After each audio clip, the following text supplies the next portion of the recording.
예, 안녕하십니까. 오랜만에 뵙는 분들도 있고 또 처음 뵙는 분들도 있을 것 같습니다.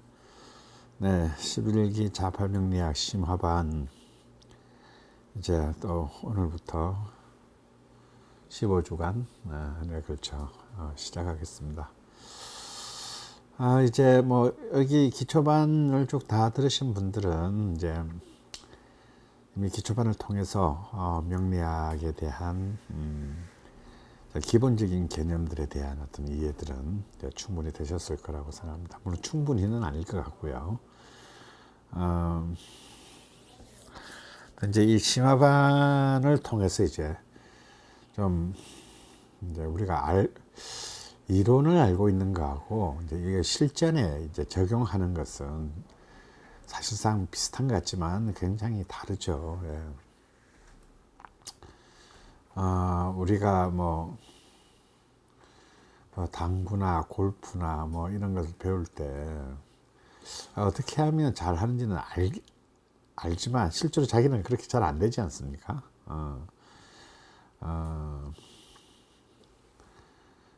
그것을 이제 반복되는 어떤 훈련을 통해 가지고 어떤 자신의 루틴을 이제 만들어 갈 때에 이제 내가 약한 부분이 어떤 부분이고 또 내가 또 잘 알고 있는 부분은 더 확실하게 나의 것으로 만들고 또 내가 좀 약하거나 좀 아리까리한 부분들은 좀 더 확실하게 좀 더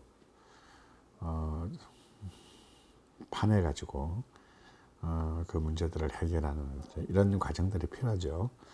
근데 이제 심화반에서는 이제 이런 그 과정들을 진짜 심화된 과정들을 좀 거치면서 이제 심화반이 끝났을 때는 여러분은 이제 이제 명리학이라는 어떤 툴을 이제 자기 것으로 이제 어느 정도 가지게 되는 이런 목표로 달려가도록 하겠습니다. 제 1강 음과양 우주의 화음이라는 제목으로요. 천간과 지지, 우리가 이제 우리 이때까지 기초반에는 천간 따로 지지 따로 이렇게 배우셨는데 이제는 천간과 지지를 이제 하나로 합친 거, 그게 뭐죠? 간지죠, 간지. 자, 오늘부터 이제 한 3주간 할 게 뭐냐면 천간과 지지의 이제 간지입니다. 천간의 글자와 지지, 천간 10개의 글자와 지지 12개의 글자가 만나서 만들어지는 짝이 딱 뭐가 있죠? 60개가 있죠. 우리가 이제 사주 팔자라고 할 때 이 네 주를 구성하는 거, 기둥 4개의 기둥을 구성하는 것이 바로 다 간지로 이루어져 있습니다. 우리가 이제 뭐 기유일주, 정묘일주, 병진일주 이런 게 다 똑같이 연주, 월주, 일주, 시주에 다 구성되잖아요. 결국 어찌 보면 사주 명리학이라고 하는 것은 다른 말로 하면 간지학이라고 또 할 수 있어요. 결국 이 간지로 모든 것을 표현하고 있으니까요. 그래서 이제 그 우리 부산의 박도사, 그러니까 박청화 선생 같은 분도 명리학은 간지학이다. 결국 이 자기 또 간지의 배열을 가지고 기본적으로 어떤 이 사람의 운명의 속성을 판단한다. 이렇게 자신의 이제 그 책에도 남겼습니다. 근데 이제 이 간지의 경우의 수가 딱 60개예요. 그죠? 갑자부터 시작해서 개까지. 우리가 이제 이렇게 한 바퀴 돌면 이제 이 60갑자를 한 바퀴 돌았다 그래서 환갑이다. 이렇게 이제 얘기를 하는 거죠. 다시 갑자로 시작했으면 갑자로 돌아오는 거. 만약에 제가, 저는 이민년생이니까 이민에서 62년 이민에서 시작해서 내년 2022년이 이민년이잖아요. 그러니까 이제 저는 내년이 이제 환갑이 됩니다. 야, 참 제가 아직 뭐 내년이 안 왔으니까 이렇게 함부로 말할 수는 없지만 제가 환갑을 보고 참 보다니 참 놀라운 일입니다. 기적이 따로 없어요. 자, 그래서 이제 우리는 단순히 이제 일주론이라고 얘기하지만 일주론보다는 간지론이라고 좀 파악해야 되는 게 꼭 이렇게 일주만 이 간지가 있는 게 아니고 이 60개의 간지를 여러분들이 이제 좀 더 깊게 이해한다면요. 이 간지만 가지고도 정말 많은 것들을 얻을 수가 있어요.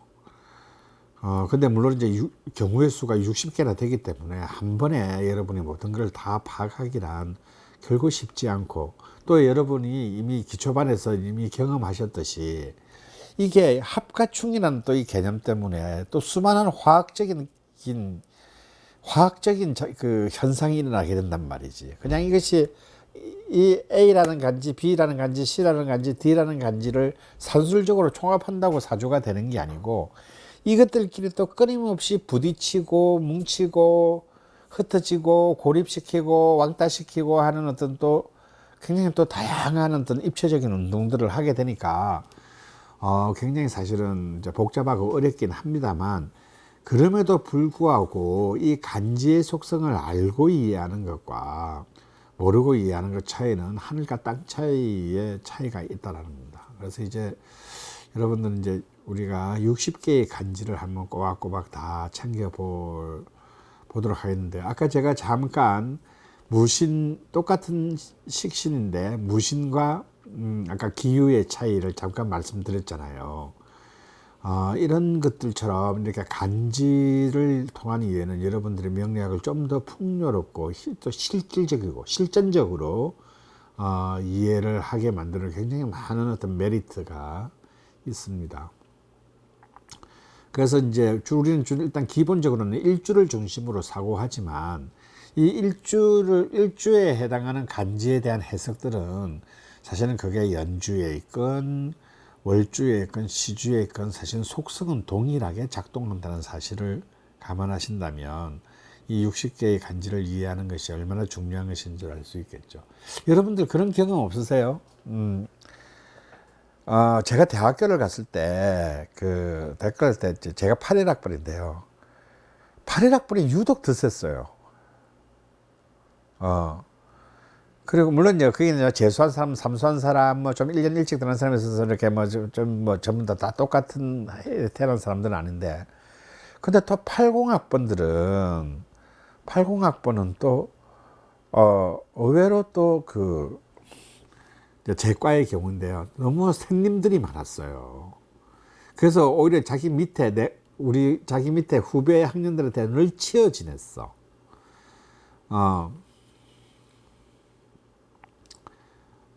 그리고 79학번들은요, 조금, 뭐라 그럴까, 좀 똑똑한 사람도 있는데, 좀, 뭐랄까, 자기 것 잘 챙기고 이기적인 형들이 많았어요. 그런데 또 7, 8학번은, 바로 위에 또, 위에 형들은 진짜 좀 뭐랄까, 와일드하고 막 그랬어요.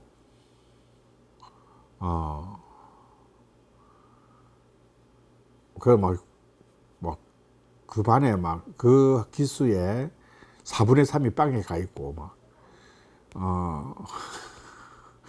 선배가 없어. 4학년은. 다 어디 가셨어요? 그랬더니, 저기 홍성교도소, 영등포교도소, 청송교도소, 뭐 이런 데 있다. 뭐 이제, 그래서 이렇게 참, 이게 뭐냐면 지금 우리로 따지면 연주거든, 연주. 그러니까 역시 그래도 저도 이제 우리 쭉 맞아요. 홀수학번, 짝수학번 차이가 있고요. 또, 이렇게 이제 저도 이제 이 명리학반을 쭉 하다 보니까 이제 연주만 가지고도 특성들이 있어요. 특히 72년 임자년생. 임자라는 글자 자체가 세잖아요. 임자년들이 좀 셉니다. 세고요. 그 바로 앞에 7일년은 뭐냐면, 조용해요. 근데 또 그 앞에 70년은 경술이야. 졸라 시끄러 또. 뭐 신강신약 떠나가지고 그냥 그 연주만 가지고도 보면 그 특성들이 한 명일 때는 잘 모르겠는데 이게 이제 이 덩어리로 이렇게 쭉 놓고 보면은 되게 강해요. 근데 참 재밌는 건요. 그 또래들이 많이 이제 쭉 1, 2, 3, 4 오게 되는데 그 70년대 초반생들이 많았는데 경술, 70 경술, 72 임자, 74 갑인 이들이 굉장히 많았어요. 근데 상대적으로 수업 듣는 사람, 신청한 사람들이 상대적으로 71년 기해, 73년 개축 굉장히 적었습니다. 숫자 자체가. 뭔 얘기일까요? 팔자가 좋았던 얘기지. 그러니까 막 경술, 임자, 갑인, 뭔가 세고 거칠고 하는 사람들은 아무래도 인생에 굴곡이 많다 보니 명리에 관심 있는 사람들이 굉장히 상대적으로 많았고 7일 신해 69 기유 이 사람들은 이렇게 숫자도 작았고 있어도 존재감이 별로 없었어요. 그 경술, 임자 등살에 밀려가지고 이렇게 뭔가 이렇게 그 제일 특성이 희박하다라는 연주에도 그런 특성들이 나타나는 것을 제가 경험적으로 알 수 있습니다. 그렇습니다. 그러니까 그만큼 이 간지라고 하는 것은 굉장히 중요하고 특히 일주 같은 경우는 일주만으로도 생각해보세요. 일주만으로도 한번 보세요. 일간만 하더라도 10개의 경우 수가 있고 일주로 가게 되면 60개의 경우의 수로 나뉘게 되는데 이 일주만으로도 얼마나 많은 사람들의 많은 특성들을 표현하게 됩니까? 제가 이렇게 거의 3년 7개월에 걸쳐서 라자명에서 이제 61주론을 결국 끝냈잖아요. 예. 근데 이제 하면서 이렇게 진짜 많은 사연들, 근데 그 방송에서 소개 못한 많은 사연들을 이제 받았는데, 보면 정말 일주만으로도 많은 것들이, 막 사람들이 막 전부 다, 우리 제 얘기 같아요. 맞아요, 맞아. 막 이런 이제 당연하죠. 이 경우의 수가 60개니까. 그러니까 하물며 일주만으로 그러한데 나머지 주까지들 다 이해한다면 얼마나 그 판단이 깊어지겠습니까? 그래서 이제 이 61주론, 60간지로는 굉장히 중요한 부분이다. 그런데 제가 미리 말씀드리는데요. 이걸 이해하시는 훈련을 해야지 외우시려고 하면 안 돼요. 외우시려고 하면 여러분 진짜 나자빠집니다. 60을 어떻게 외워요? 못 외워. 그러니까 그 구조를 이해하는 훈련을 해야지 절대 이렇게 내용을 외워서 써먹겠다 이런 생각하시면요. 나중에 막 자기 자신이 막 짜증나요. 막 헷갈리는데 막 자꾸 헷갈리거든. 그래서 절대 외워서 해결하려고는 하지 마시고 지금 단계에서는 그냥 이런 게 있다. 이런 정도만 아시면 돼요. 그러면 왜 이렇게 됐을까라는 그 구조를 이해하려는 노력을 하시면은 훨씬 더 멀리 크게 나아갈 수 있다라는 얘기를 먼저 해드립니다.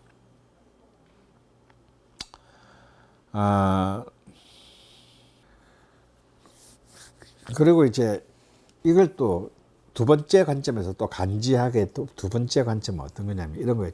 여러분 제 사주 다 아시잖아요. 제가 이민년, 계묘월, 무신일, 임자시예요. 근데 이걸 이제 무토일간의 관점으로 보면 제다신약인데 이걸 간지학적 관점으로 한번 봐볼까요? 자, 먼저 이민년을 보면 임수의 입장, 이걸 다 이제 이 주별로만 보면 임수 입장에서 임목은 뭐예요? 식신의 장생입니다. 월주 계묘도 보면 계묘 입장에 계수 입장에서 묘목 보면 뭐죠? 또 식신의 장생이에요. 그 일주 무신은 당연히 식신의 병이에요. 임자는 겁재의 제왕이에요. 그럼 저는 사주가 간지학적으로 보면 어떻게 구성됐냐면요. 연, 월, 일주가 전부 다 식신입니다. 재밌죠? 그러니까 제가 결국 굉장히 식신적 성향의 식신적 일을 평생에 걸쳐서 하게 되는 좀 굉장히 근본적인 요인들이 어찌 보면 이 각각의 간지를 일주 기준이 아니라 각 청간 기준으로만 이렇게 여러분 해석을 해보면은 이 사람의 또, 자, 십신이라는 것은 사회적 의미고요. 간지는, 일종의 유전적보다는 DNA적 요인이라고 할 수 있거든요. 그러니까 나는 나의 어떤 그 내면적인 어떤 요소들, 내 사주 팔자를 구성하고 있는 내면적인 요인들은 굉장히 식신의 힘이다. 그런데 맨 마지막 시주, 그것을 움직이고 끌고 가는 동력은 겁재의 동력을 저는 갖고 있다는. 그러니까 아무래도 제가 좀 무지막지하게 다방면에 걸쳐서 이렇게 멀티태스킹, 좋게 말하면 멀티태스킹, 나쁘게 말하면 미친년 널뛰듯이 막 이것저것을 막 건드려 가지고 전부 다 그걸 다 저의 도구로 삼았던 게 이 겁재의 힘이 아닌가 싶어요. 겁재 자체가 이제 멀티태스킹을 의미하니까. 그러니까 이 간지만 가지고도 사실은 그 사람의 어떤 이런 사회적으로 구현되는 것 속에 숨어 있는 어떤 그 본질들을 접근할 수 있는 그런 굉장히 중요한 키가 되기도 한다. 뭐 지금 여러분 단계에서는 너무 이걸 너무 심각하게 받아들이시면 여러분이 머리 터질 거예요. 그러니까 이런 관점도 존재할 수 있다라는 것을 이제 아시고 들어가셔야 된다 이겁니다. 자, 먼저 이제 우리 음양에서부터 한번 출발을 해보겠습니다. 자, 우리가 이제 음과 양의 개념에 대해서 우리가 처음부터 이제 이걸 배웠고, 기초반에서, 처음 배웠고, 또, 제가 여러분들께 그렇게 딱 첫 시간에 한 말 기억나시나요? 음양은 그냥 이렇게 명리학을 열심히 여러분이 막 이제 뭐, 십신이다, 신살이다, 용신이다, 대운이다 공부하다 보면요, 음양의 개념을 그냥 너무 뻔하다고 생각해서 까먹는 경우가 많지만, 여러분들이 공부를 하면 할수록 결국은 최종적으로 음양오행으로 돌아오게 될 것이다 라고 제가 기초반 때 얘기를 해드렸어요. 여러분이 언제 어떤 순간 어떤 수준으로까지 명리학을 공부를 하시더라도 언제나 근원은 음양에서 출발한다는 사실을 잊어서는 안 됩니다.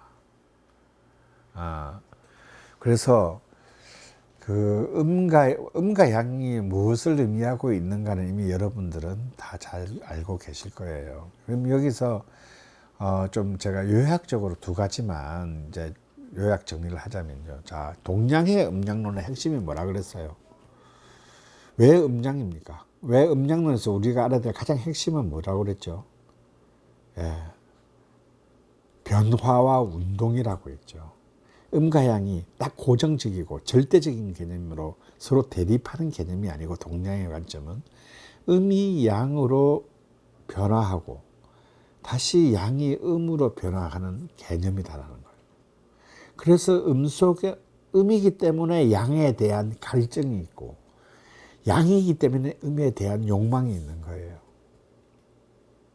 그래서 속에 이미 음이라고 말하는 것 속에 음중양, 양이 있고, 양이라고 말하는 속에 그 글자 안에 이미 음이 양중음, 음이 있다라는 거예요. 진짜 이거 완전히 아까 우리 마철가 선생님 얘기처럼 참 이과반 출신들이 들으면 뭔 개소리야 그게 라고 이제 하겠지만, 그런 걸 어떻게 해요? 우주의 본질이 그런 걸 어떻게 하냐고. 모든 것은 끊임없이 변화하고 운동하고 바뀌어가고, 그러다가 결국은 달도 차면 기울고, 그리고 모든 태어난 것은 그렇게 해서 소멸하고, 이 거대한 정말 이 억겁에 걸친 거대한 운동의 개념이 이 음양이라는 개념 안에 요약되어 있다는 것을 먼저 첫 번째 알아야 돼요. 그냥 음은 여자고 양은 뭐 남자다, 뭐 좌파는 양이고 우파는 음이다, 뭐 이런 게 아니다 이거야. 좌파가 우파가 되고 우파가 좌파가 되는 거야. 그러니까 여러분들이 이 음양이라는 개념이 여러분한테 어떤 정말 딱 자세를, 명리학을 대하는 자세를 갖춰야 되느냐면, 눈에 보이는 것만으로 판단하지 말라는 거예요.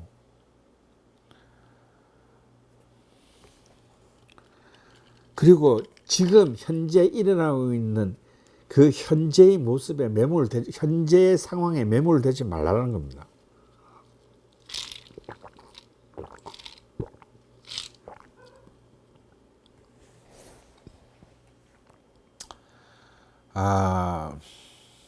여러분은 이미 이제 인생에 대해서 어느 정도 사셨기 때문에 수많은 이제 여러분들의 학습 경험들이 있어요.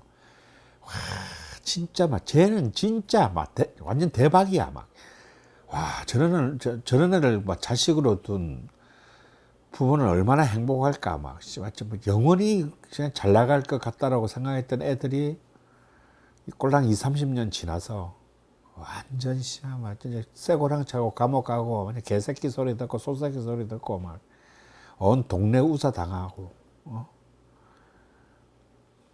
그 반대의 경우도 마찬가지죠.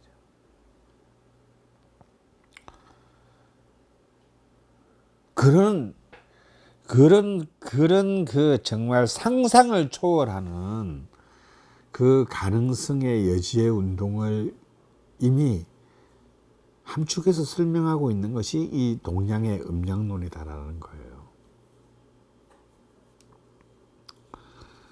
그래서 이것은 단순히 어떤 해석의 문제가 아니고요. 애티튜드, 태도의, 여러분의 어떤 사물, 사람, 성격, 상황을 바라보는 애티튜드의 문제라는 거예요. 여러분들의 애티튜드가 이미 교조화되어 있고 이미 결정론적인 관점에서 있다면, 내가 이렇게 제가 심장이 쫄릴 때가 있어. 왜냐면 이제 여러분들 선배들, 제자들 중에 이제 진짜 좀 이제 잘하는 애들이 있어요. 많이 이제 늘어가지고 그럼 이제 주변 사람들 봐주고 자기들끼리도 이렇게 공부한 사람들끼리도 서로 봐주고 그러잖아요. 근데 제가 옆에서 보면 두근반 세근반 하는 때가 언제냐면, 내가 좀 안다고, 얘는 뭐 해도 안 돼, 이렇게 단정적으로 얘기하는.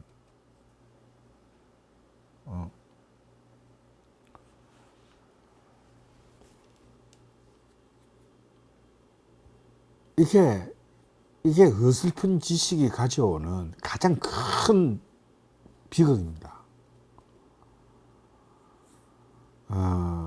타인의 삶에 대해서 함부로 얘기하면 안 돼요.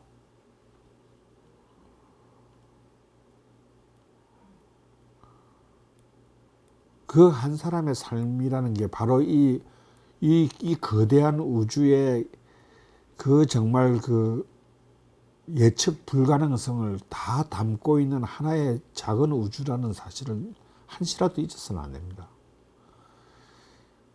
그가 갖고 있는 어떤 잠재력, 가능성들이 또 어떤 수많은 정말 지금 이 상황에서는 절대 예측할 수도 조차 없는 그런 어떤 거대한 어떤 가능성들의 꽃을 피워낼지 아무도 모르는 일이에요.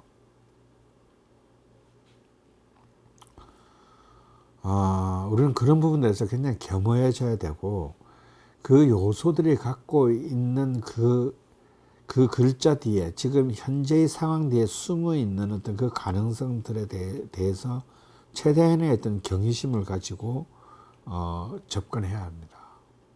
그게 여러분이 가져야 될 가장 동양적 음양론의 가장 올바른 자세라는 거예요. 그 다음 이제 두 번째, 그렇지만 또 동시에 실무적인 관점에서 볼 때 해석의 관점에서 그러면 음양론은 어떤 것인가? 여러분은 이미 기초반 때 제가 가장 존경하지 마지 않는 명리학계의 슈퍼스타 임철조가 적천수 천미에서 한 음양에 대한 그 정의를 기억하시죠? 오양종기, 부종세, 옴종세, 무정이. 이런 건 진짜 천재들만이 할 수 있는 표현이에요. 그런 거 우리가 흉내내면 안 돼.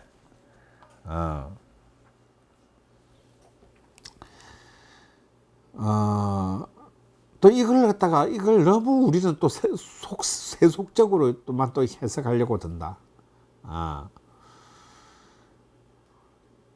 자, 명리는 양의 기운은 기를 따르고, 쉽게 말해서 양의 기운은, 양은 뭐냐? 발산이란 말이야. 발산.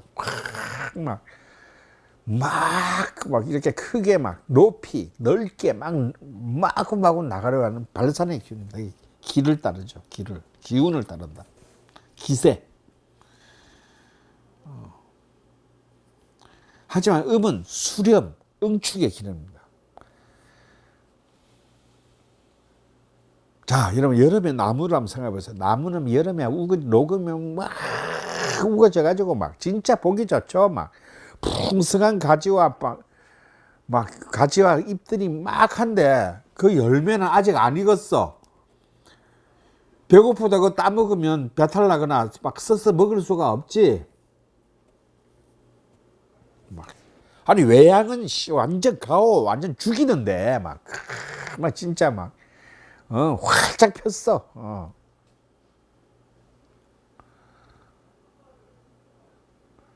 근데 이제 가을이 되고 늦가을이 되고 이제 막 잎도 이제 막 가지도 조금씩 이렇게 이제 수분이 빠져나가니까 이제 말라 비틀어져 가고 이제 잎도 색깔이 변하고 이제 떨어지기 시작하고 이제 모든 이제 기운이 이제 자기 살아남기 위해서 이제 응축하죠.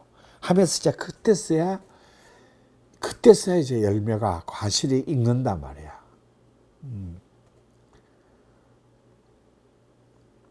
이게 음의 기운이네. 그래서 음은 이제 이걸 다름치로 표현하면 이제 종세, 새를 따르고 기를 따르지 않는 거다.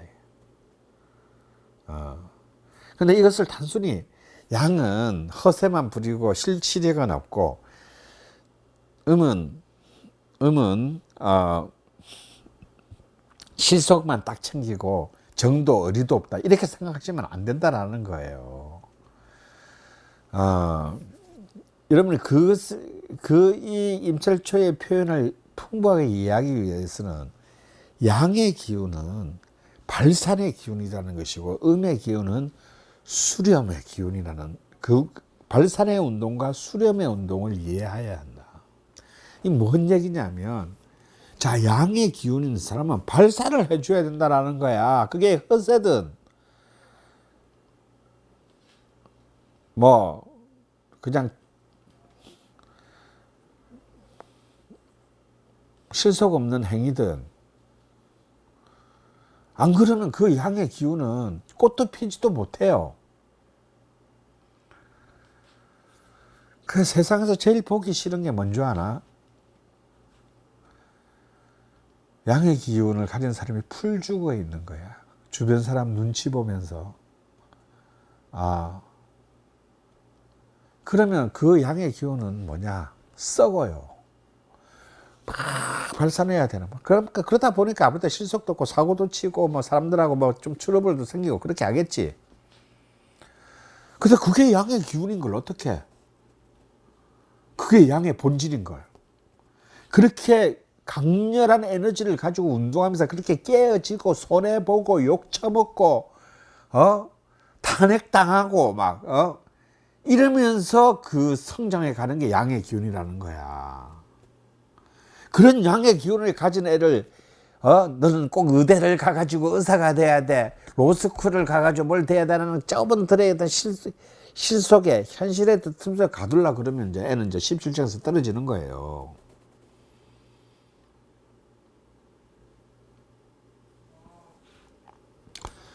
자, 근데 이제 음의 기운은 뭐냐? 음의 기운은 응축과 수렴의 기운이다. 먼저 자신의 표면적을 최대한 줄이는 거예요. 왜? 외부로부터의 공격에서부터 자기를 안전하게 방어하기 위해서요.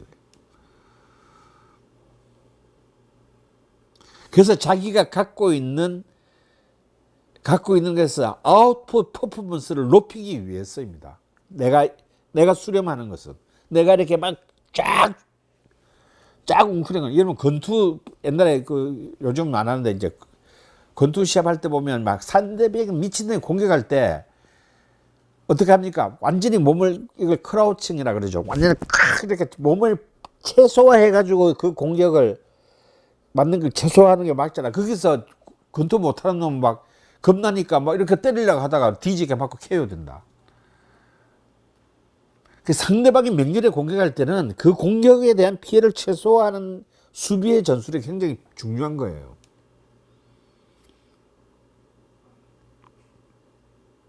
그러는데 자신은 기회를 보는 거지. 왜냐면 상대방이 영원히 공격할 수가 없으니까.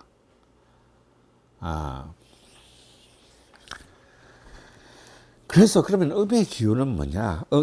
그 음에 대한 글자의 해석은 뭐냐 말이에요. 자, 똑같은 식신인데 무신 양의 기운인 무신과 음의 글자를 이제 기운은 어떻게 다른가? 아까는 내가 이제 지장간의 문제로 일간의 뿌리가 있냐 없냐의 문제로 얘기했지만 그 음만이 아니라 이미 글자 자체가 음과 양이 다르잖아요.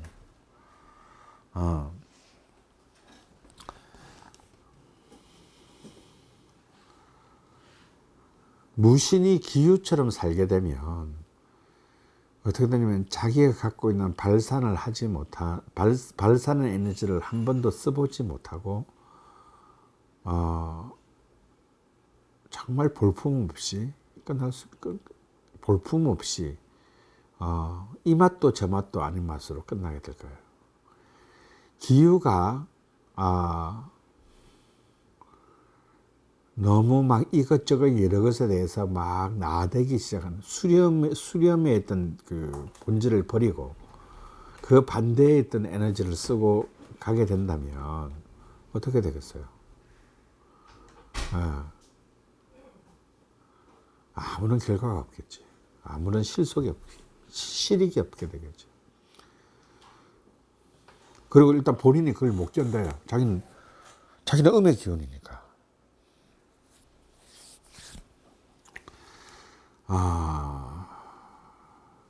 그래서 이걸 갖다 좀 기업식 용어로 바꾸면요. 양의 해석은, 양이라는 글자의 해석은 목표 관리를 해야 되는 거예요. 큰 최종적인 목표에 있고, 자, 그 사이에 시행착오는 필연적이라고 인정해 주는 거예요. 자, 그 대신 목표는 여기야. 마지막 목적지는 일로 가야 돼. 이게 양의 기운이라면, 음의 글자들은 과정 관리를 해줘야 돼요. 무슨 말인지 알죠? 왜냐하면 음은 그 하나하나에 있던 이 과정들의 정교함이 중요한 거예요. 이런 사람들에게 이제 실제로 이제 옛날 제 처남이 어릴 때 그랬대. 아침마다 국민학교 다닐 때 아침마다 울었다는 거야, 남자애가. 괜히 막 똑똑해서 솔법돼가고 그러는데요. 그 졸라 재수없는 새끼 있잖아. 가해 한 번도 안 받고 전교회장이고 재수 안 하고 솔법돼가고 농구까지 잘하고 키 크고 잘생긴 새끼.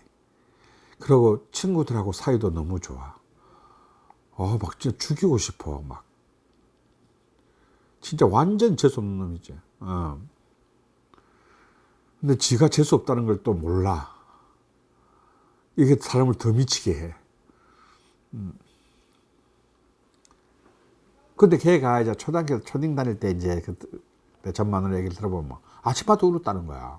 근데 왜 우는데? 그러면 학교도 안 갔는데. 근데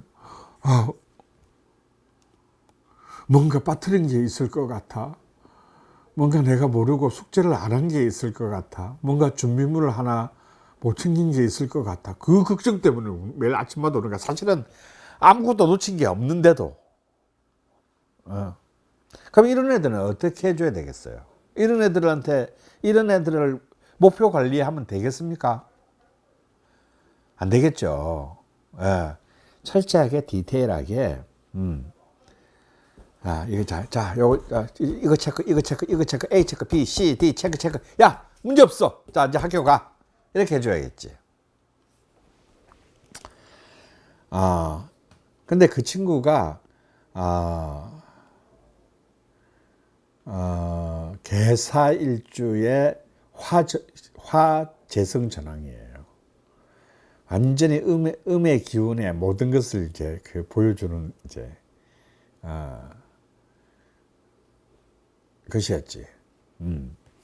그래서 결국은 이제 음과 양이라는 것을 여러분들이 그 본질을 어떻게 파악해야 되는가. 제가 지금 가장 기본적인 것만 얘기하는 거예요. 사실은 이 세계는 여기서 시작해 들어가면 이 모든 걸 다 끌고 들어와야 될 수밖에 없습니다. 그래서 양을 그냥 너무 세속적인 관점에서만 해석을 하시면 절대 아니 되고, 철학적인 관점 그리고 에티튜드의 관점에서 이해하시고 해석하고 적용해야 된다는 겁니다. 자, 두 번째는 이제 결국 이제 천간과 지지가 만나서 이루는 게 이제 이 네 개의 주인데요. 먼저 이제 일주를 한번 보겠습니다. 일간으로부터 이제 일간으로부터 시작하는 일주를 보는데, 일주는 굉장히 중요합니다. 자, 일간이 의미하는 게 뭐예요?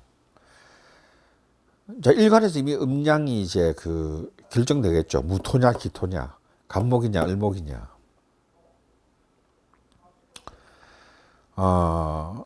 일간은 바로 이 사주의 주체의 가장 첫 번째 본질을 규정합니다. 그러니까 여러분이 이 천간의 10개의 글자의 특성을 정확히 이해해야 되는 이유가 바로 여기에 있다. 지지십이 걔는 별로 중요하지 않아. 천간의 글자 10개를 이해하는 것이 이제 굉장히 중요하다는 거예요. 왜? 지지는 왜 중요하지 않냐? 지지의 글자 12개는 안에 전부 다 뭐야? 천간의 글자들로 지장간이 구성되어 있잖아요. 그러니까 여러분이 천간의 글자 10개만 정확히 이해하면 지지의 이해는 너무 간단하게 해결될 수 있다는 거예요. 근데 이제 천간의 갑을병정무 기경신임계를 이해 못하면 지지의 글자도 당근 이해 못하게 됩니다. 그러니까 이제 이걸 이해 못한 사람들이 이제 역술가랍시고 밤중에 몰려다니는, 쥐띠는 밤중에 몰려다니는 저거는 딸 소리를 하는 거다 이거 이제. 그냥 시대가 어떤 시대인데 지금 이렇게 띠 얘기를 하고 있어. 띠 얘기를.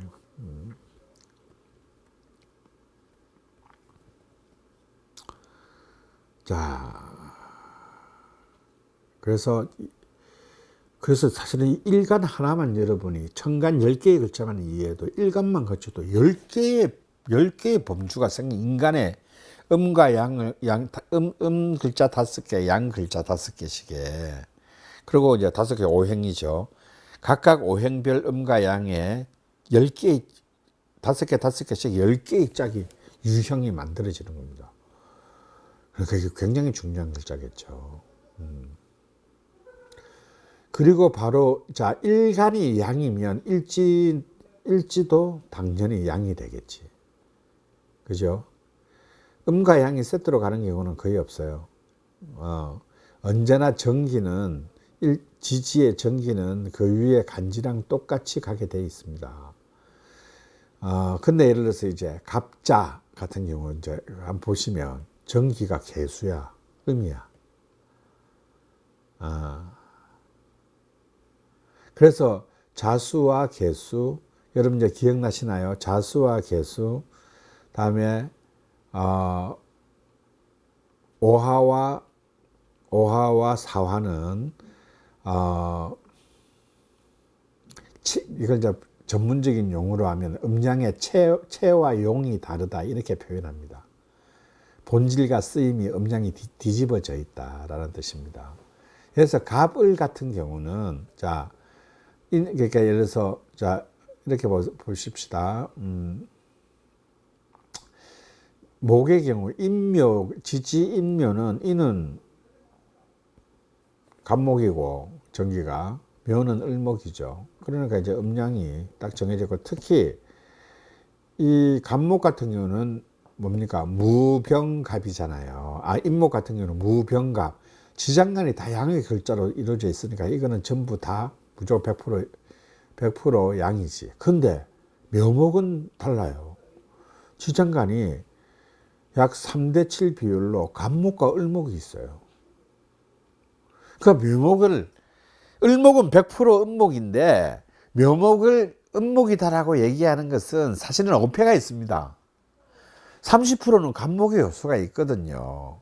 유금도 마찬가지예요. 음금이지만 사실은 양금인 경금이 30% 이상 있단 말이에요. 33%쯤 있단 말이에요. 그러니까 그래서 지지는 복잡하다는 겁니다. 하지만 정기를 기준으로 본다면 그 두 개는 언제나 같이 가게 됐어요. 그러면 이 일지는 이제 일간이 이 주체의 가장 근본적인 특성의 10개의 분류 중에 하나를 표현하고 있다면 일지는 굉장히 이 주체의 현실적인 요인을 대변하고 있죠. 굉장히 중요한 글이시죠. 자, 일지는 무엇을 표현하고 있다라고 얘기했습니까? 제가 늘 그 일간의 이른바 이상, 이데아를 떠맡아서 현실 속에서 내가 어떻게 구현하는가를 보여주는 것을 요약한 게 일지예요.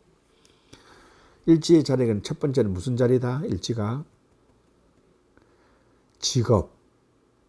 직업궁이라고 했죠.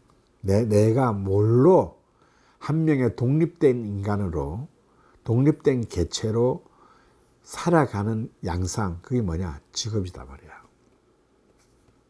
두 번째는 건강궁이라고 했어요. 일지는 내가 어떤 힘을 가지고, 어떤 에너지를 가지고 갈 수 있냐. 세 번째는 배우자궁이라고 했어요. 자, 일, 건강, 배우자. 어른이라면 가장 중요하다고 할 수 있는 세 가지의 가장 현실적 요인의 그 본질을 담고 있는 글자가 일지고요. 그렇게 해서 이 일간과 일지를 합친 이 일주는 바로 그 사람의 사실상 가지고 있는 본질적 요소와 그 본질적인 요소를 현실 속에서 구현해 나가는 가장 중요한 세 축의 양상을 함축하고 있는 겁니다. 얼마나 중요해요. 그죠? 자, 그 다음 두 번째는 월간으로 한번 가볼까요? 자, 월간은 그러면, 자, 일간의 오른쪽 옆에 있는 글자죠. 월간은 어떤 의미인가? 옛날에는 금묘화실론이라 그래서 연주는 조상 시 월주는 부모 그렇고 일주는 나와 배우자 이렇고 시주는 자식을 얘기하는데 그처럼 그런 이제 진짜 봉건 시대 때 얘기를 이제 다 집어치웁시다. 하나도 안 맞아.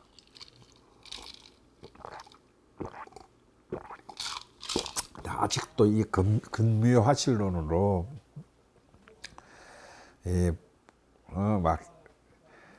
대충 눈치 봐가면서 스토리텔링으로 때려 맞추려고 하는 역술가들 10명 중에 5명이에요. 참 어느 시대인데 지금 아직도 그 낡은 그 얘기들을 아직도 이렇게 가지고 묻고 사는지 원. 자, 월지는 그게 아니고요. 월지는 바로 이 주체인 일간이 가지고 그 일간의 본질을 구성하는 DNA적 요소를 대변합니다. 눈에 보이지 않죠, 이거는. 무의식적, 잠재적 요인을 말한다.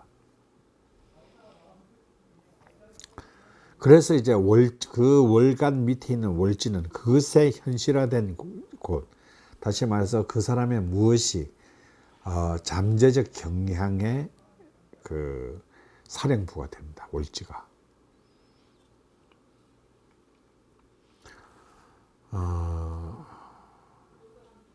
그런데 모든 어떤 그 무의식적인 DNA나 어떤 잠재성의 DNA가 그렇듯이 그것은 평생 태어나서 죽을 때까지 현실적으로 한 번도 구현 안 되고 죽는 사람도 많아요.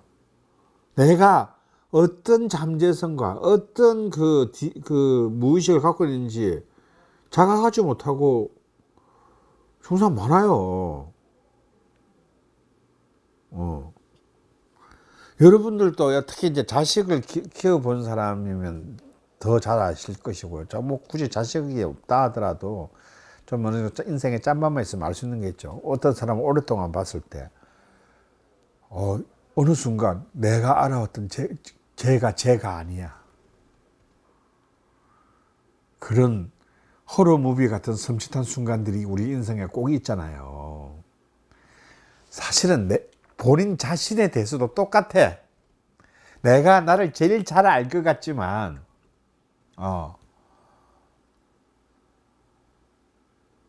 우리가 벤허를 만든 윌리엄 와일러 감독처럼 되는 때가 있단 말이죠. 하나님 제가 이 영화를 만들었습니까? 쥐고 만들어 놓고.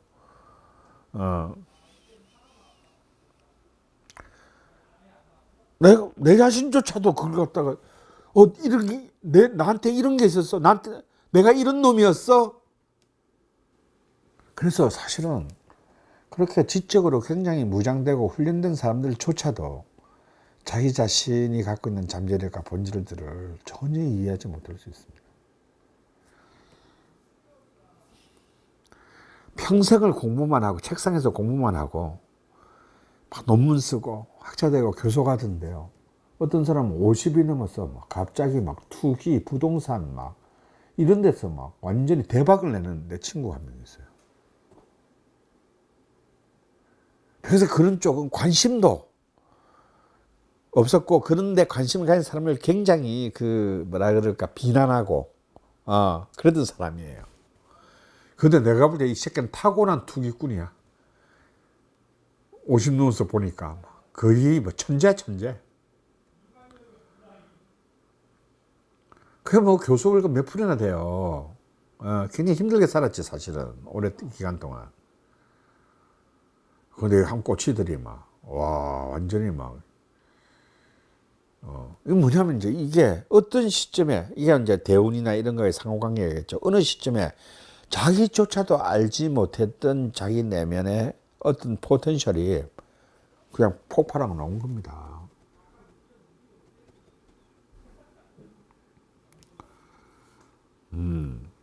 그것을 가장 응축하고 있는 것이 월주이고, 그 중에서도 이 월간의 글자다 이거야. 월간의 글자를 잘 봐야 돼요, 여러분. 일간을 봤으면 월간의 글자가 무엇이고 그 월간과 일간의 사이가 어떤지도 잘 봐야 돼요.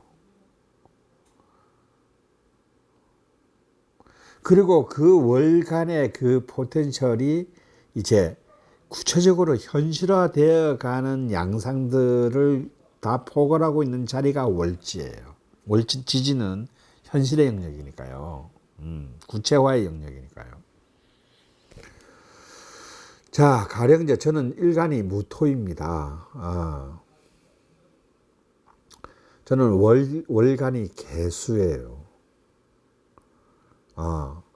그러니까 이제 무토 입장에서는 개수가 정제죠. 그런데 근데 이 두 개가 합의 관계에 있어요. 무게합이니까.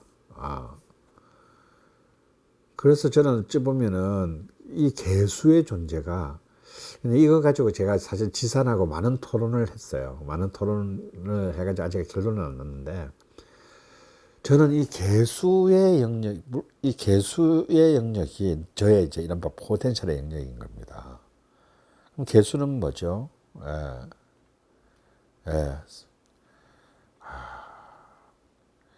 비현실적인 꿈, 이상, 지식에 대한 열망 이런 거예요. 그리고 또 남자 입장에서는 여자 혹은 아버지일 수도 있죠. 그리고 어떤 뭔가 반듯하고 정의로운 것에 대한 갈망일 수도 있고요.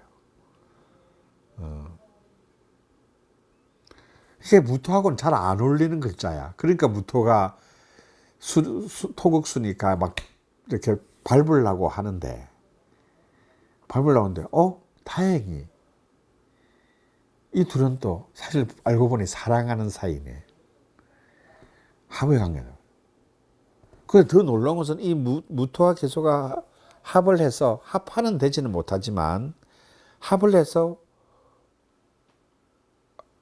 합화되려는 방향이 뭐냐? 화의 방향, 인성의 방향으로 가려고 한다는 거야. 인성은 이 사람의 거의 용신에 가까운 오행인데, 그래서 사실은 어찌 보면 이 월간과 일간의 조화가 내가 갖고 있는 어떤 이 그 개수의 포텐셜들을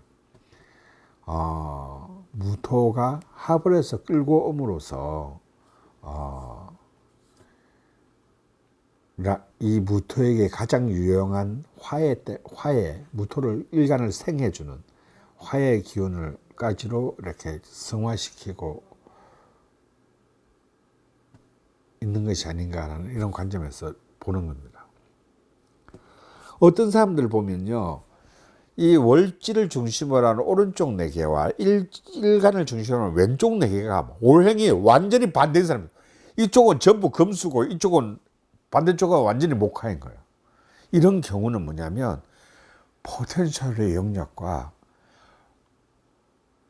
현실, 실천의 영역에 완전히 분리되어 있는 어떤 그런 삶을 의미합니다.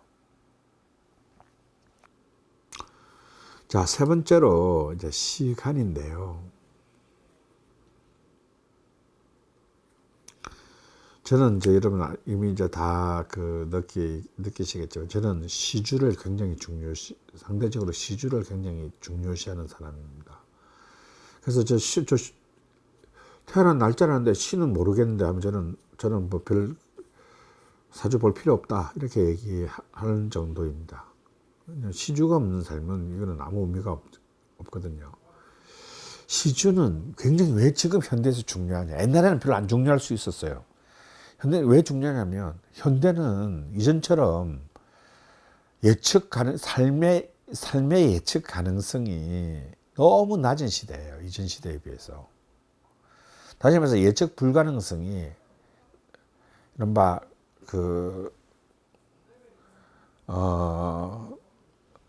안정성이 너무 결여된 시대라는 거예요. 지금 사회가. 옛날에는 신분제 시대고 양반으로 태어나면 대충 양반의 루틴이 있고 상민으로 태어나면 상민의 루틴이 있었어요. 그리고 사는 곳도 뭐 양반이든 뭐 상민은 간에 자기가 태어난 곳에서 반경 50리 바깥을 별로 벗어나서 사는 경우가 거의 없었어요. 다 예측 가능했어. 천재 재변이 나지 않는 한은 그렇게 큰 그게 없었단 말이에요. 근데 지금은 어떻습니까? 지금 너무나 격심한 에너지로 경쟁이라든지 막 이러면서 하루아침에 뭐 진짜 지옥으로 전락하기도 하고 또 하루아침에 또 막 신데렐라가 되기도 하고 진짜 어느 구름에 비들어 있을지 알 수가 없는 그런 예측 불가능성이 굉장히 높아진 시대잖아요. 그렇기 때문에 뭐가 중요하냐면 바로 자 내가 나 무토야. 무토면 뭐해? 그 무토를 일간을 그리고 그 월간이 갖고 있는 그 포텐셜을 그리고 그 일간이 갖고 있는 현실적인 방향들을 어떤 수준으로 가동시킬 수 있을 것인가? 어떤 에너지 수준으로 가동시킬 수 있을까? 그게 시주라는 거예요. 근데 옛날에는 봉건시대 때는 그게 이미 칸막이 지어지고 이미 한계 정해져 있잖아요. 내가 서울로 태어났어. 내 첩의 자식으로 태어났어. 양반이지만. 그러면 이미 뭐 정육품 이상 내가 암만 똑똑해도 정육품 이상 안 돼. 한계를 지어놨어.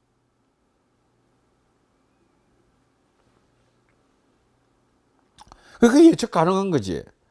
그러니까 시주가 별로 중요하지 않아요. 그러니까 그때는 막 월주가 굉장히 중요했어. 내가 어떤 시를 갖고 태어나느냐, 내가 어떤 배경 속에서 태어나느냐, 이게 중요했어요. 근데 지금도 물론 중요하지. 흙수주로 태어나느냐, 금수저로 태어나느냐 중요합니다. 근데 그게 진짜 중요해요? 저희가 볼 때 아닙니다. 사람들은 그걸 아직도 여전히 중요하다 그러고, 특히 막 요즘은 이렇게 막 연끌 해가지고 막 아파트 사는 이제 이런 제 제자들 중에서 보면, 아, 왜 그렇게 사냐 힘들게. 그러면 제 자식들한테 뭘 어떻게 하라고. 걔들이 이렇게 막 너무나 이렇게 뒤처진 출발선에서 출발하게 해주면 걔들은 사는 게 너무 뻔하지 않냐고. 막 저한테 오히려 막 대들어요. 아, 선생님은 너무 현실을 잘 모르세요. 막 이러면서. 근데 제가 보기에는 진짜 너무 한심하다. 왜 한심한가?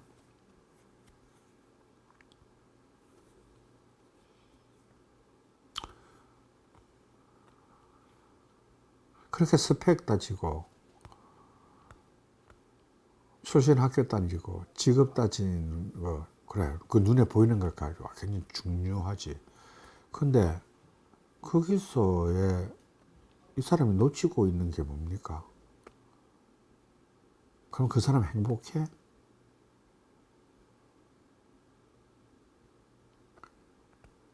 그렇게 살면 그거 다 가지면 행복하냐고.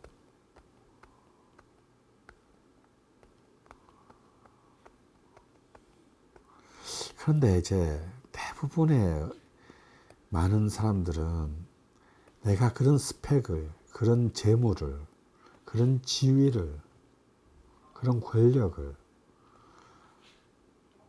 못 가져서 불행하다고 생각해요. 그러니까 내 새끼는 그런 걸 먼저 최소한 그런 걸 가질 수 있는 경쟁의 안에는 집어넣어놔야 되겠다라는 그게 부모의 업무라고 생각하는데, 뭐 저도 그런 걸 가져본 적은 없습니다만, 그런 걸 가지고 있는 사람이 왜 주변에 많이 있다라는 게 문제지. 그리고 제가 명리학을 공부해서 제일 좋았던 점도 이런 거고요. 제가 어느 세월에 전 세계의 경제를 움직인다는 우리나라 재벌 총수들을 내가 일대일로 만나볼 기회가 있겠어요. 내가 명리학 공부 안 했으면.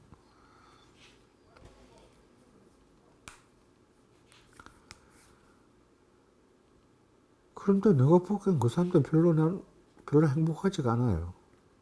자기 스스로 나한테도 그렇게 말하는 사람 대부분이고.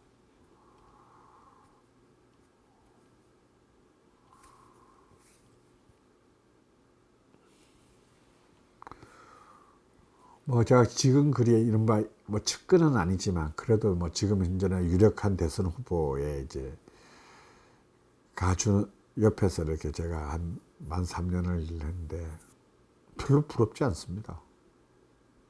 왜 저렇게 살아야 돼? 씨발.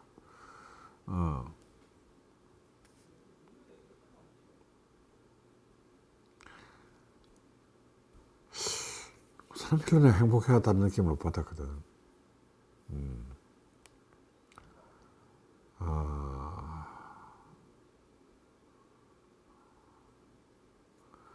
가장 근원적인 질문이 지금 우리는 빠져 있는 거예요. 그래서 그럼 이제 이렇게 또 반론합니다. 그래도 가지고 불행한 것과 가지고 불행한 게 못 가져서 불행한 것보다는 낫지 않냐고. 이 엄마들은 절대 포기를 안 해. 자신을 정당화하기 위해서.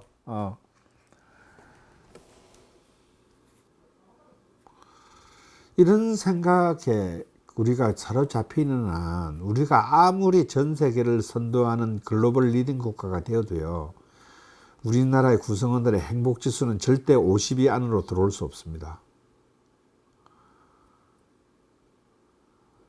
자살률 1, 2위의 불명예는 절대 낮아지지 않을 거예요.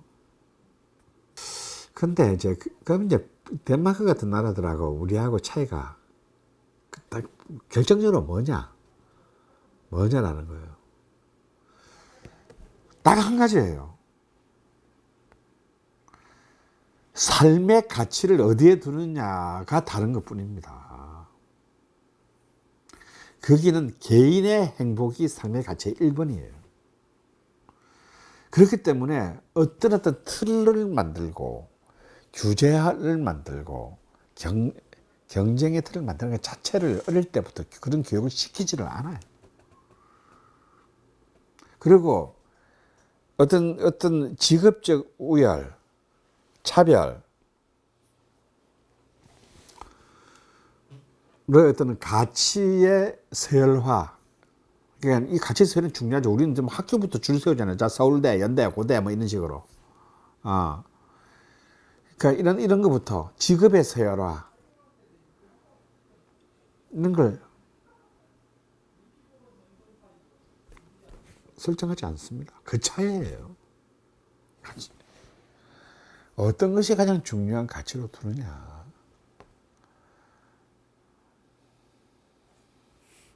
근데 우리의 아직까지 대한민국의 가치는 뭐냐면 굉장히 약탈적인 가치를 이 사회의 가치로 권장합니다.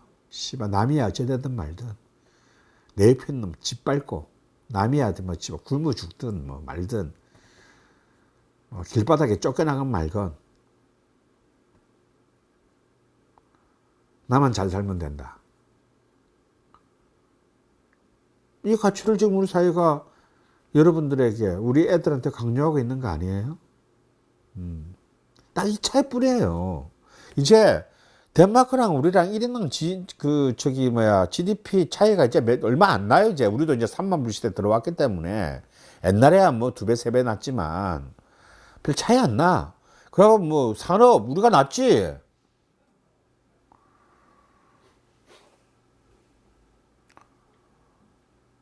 그건 뭐 하냐고 그러면.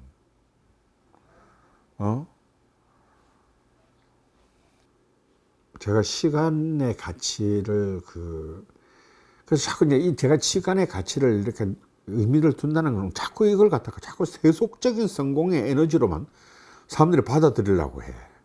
그게 아니야. 그게 아니고 자 무토일간이면 간목일간이면 이런 사람들이 자기의 최대한의 한목적적인 자기 삶의 완전 연소를 해내는데 필요한 에너지를 어느 정도 수준으로 동원할 수 있느냐. 이것이 시간이라는 거예요. 이걸 자꾸 세속적으로 돈 많이 벌고 뭐 성공한 이게 아니다. 우리의 이 목표와 기준은 그게 돼서는 안 돼요. 만약에 그런 것에 기여하기 위해서 우리가 명리학이라는 것을 공부하고 도구를 사용한다면 우리는 지금 이 순간에 그만둬야 돼요.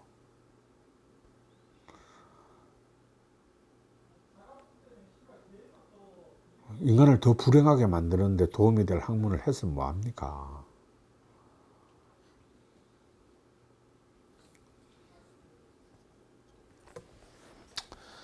자, 그래서 시간은 그래서 더 중요한 것이다. 왜냐하면 특히 옛날에는 개인이라는 존재가 개인의 행복, 개인의 가치라는 것은 사실은 19세기까지는 별로 중요하지 않았습니다. 그렇지 않나요? 다 19세기까지는 대부분 전 세계 대부분의 국가들의 왕조 국가였고 개인이라는 개념은 그렇게 존재하지 않았거나 중요하지 않았습니다. 다 왕의 신민, 신화된 존재였을 뿐이죠. 그래서 뭐 왕을 위해 죽으라면 죽고 희생을 하면 희생하는 존재에 불과했습니다. 그러면 이 개인의 가치, 개인의 가치의 최고선은 뭐겠습니까? 행복이다. 그 관점에서 접근해야 된다는 것이고요. 상대적으로 연간의 경우는 어떤 의미를 연간의 음양의 개념은 어떤 것을 가지냐. 아까 이제 제일 처음 얘기했죠. 바로 그런 어떤 성향, 그런 잠재성의 큰 범주를 사실은 연간의 글자들을, 특히 연간이 진짜 임자냐 개축이냐에 따라서 사실은 많은 그 그룹들이 달라진다고 했듯이, 이 월주의 어떤 이 성분들의 어떤 일종의 집단적 무의식적인 요소들을 이 연주의 음량이 지시하는 경우가 생각보다 많다 이겁니다. 그래서 기본적으로는 결국은 일주와 월주라는 두 개의 축이 있고, 그죠? 그럼 이렇게 생각하시면 됩니다. 가운데 두 개는, 자, 이쪽은 월주는 포텐셜의 사령부, 일주는 현실과 실천의 사령부라고 생각하시면 돼요. 그리고 양쪽에 있는 연간과 연주와 시주는 각각 이 두 개의 사령부들을 끌고 가는 에너지, 힘, 이렇게 생각하시면 되겠습니다.